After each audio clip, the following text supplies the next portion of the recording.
Algo más de turbulencias, dudas en Wall Street. Saludamos a Adrián González, analista de XTB. Adrián, muy buenas. Buenas tardes, encantado de estar con vosotros. Muchas gracias por acompañarnos estos minutos. Adrián, ¿cómo habéis estado viendo desde XTB la jornada de hoy? Ya no solo en el plano bursátil, hemos tenido cascada de referencias, desempleo en la eurozona, pero luego en Estados Unidos, vigilábamos muy de cerca la evolución del IPC, que es uno de los indicadores favoritos de la Reserva Federal, en este caso para medir la inflación, y ha sido un dato que, aunque sí es cierto, ha mejorado respecto al mes anterior y en términos interanuales, nos ha dejado un poquito tibios, ¿no? Y de hecho estamos viendo también el comportamiento en Wall Street, que se está moviendo más o menos en una línea muy descafeinada.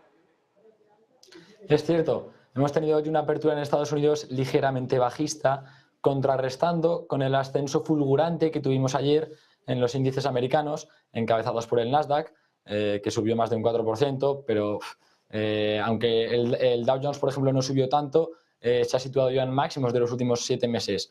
Al final, las palabras de Powell que nos transmitió que va a tener una política más suave a partir de ahora, ese viraje en su prisma de visión con respecto a los tipos de interés, pues facilitó mucho la subida de los índices. Hoy tenían que corregir un poco ante esa avalancha de informes económicos que hemos tenido y también ante la expectativa de los non-farm payrolls de mañana para ver si están en línea o no con el mensaje de Powell de ayer. Eso porque mañana vamos a tener ya las nóminas de la Oficina Laboral de Estadísticas en Estados Unidos. Va a ser importante porque además venimos de un dato de encuesta ADP de empleo y además hoy también observamos de cerca la evolución. Además ha sido algo peor de lo esperado en relación a las peticiones semanales de subsidio por desempleo. ¿Qué mensajes estamos recogiendo ahora del mercado laboral estadounidense? ¿Cuál es vuestra principal expectativa respecto al dato de mañana y sobre todo respecto a la tasa de desempleo que ya vimos en el mes pasado cómo avanzaba 2 décimas, ¿no? Del 3,5 al 3,7%? Claro, ese avance, aunque quede feo decirlo, es lo que está buscando Jerome Powell.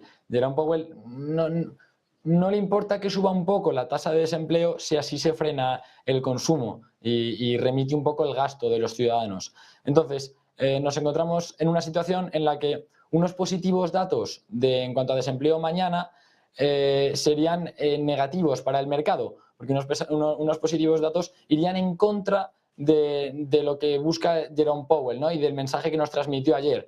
Y si no tiene ese sustento Powell para remitir la subida de los tipos de interés en la reunión que iba a llevar a cabo el 14 de diciembre, pues seguramente tengamos una jornada de pérdidas en los principales índices americanos. Por otro lado, Adrián, también importante el ISM manufacturero que hemos conocido hoy. Bueno, por un lado el PMI manufacturero de S&P, pero también el ISM manufacturero. Quizás ha sido el que más nos ha dado la cifra negativa, teniendo en cuenta que aunque en el PMI de S&P ya habíamos visto cómo se situaba por debajo de los 50 puntos, ya vimos en su momento la contracción, hoy ha sido el ISM el que nos la ha marcado y de hecho veníamos de 29 meses de crecimiento que se han puesto fin precisamente hoy cuando ya hemos visto cómo el dato se situaba por debajo del umbral de 50 puntos, 49. ¿Qué mensajes nos está trasladando esto? A ver, es acorde un poco con lo que ha pasado otras veces y es que cuando se empieza a hablar un poco de desaceleración o incluso de posible recesión, lo que primero cae es el empleo manufacturero. Más adelante esto se acaba derivando también al sector servicios. Pero de primeras lo que cae es un poco la confianza, la contratación en el sector manufacturero. Entonces no nos sorprende, ¿no? Ha sido una cifra negativa, pero acorde un poco con lo esperado cuando llevamos pues tantos meses consecutivamente subiendo los tipos de interés y buscando eso, una contracción en la economía y una reducción en el consumo. En medio de estas líneas, Adrián, ¿por dónde pasan ahora mismo las principales oportunidades de inversión desde XTB? ¿Dónde estáis poniendo el foco? Bueno, estamos poniendo el foco mucho ahora en el IBEX 35, dado que va a cerrar por encima de los nada desdeñables 8.400 puntos, lo cual es una cifra bastante alta. Además, parece que la inflación en España conseguimos que remita más que en la zona euro. En la zona euro está en un 10%, nosotros estamos en el 6%. El IBEX 35 suele ser un poco más independiente con respecto al resto de índices europeos. Y bueno, por ejemplo, tenemos a Enagas, que recientemente nos ha anunciado que va a repartir un dividendo de 0,6 euros entre sus accionistas el 21 de diciembre.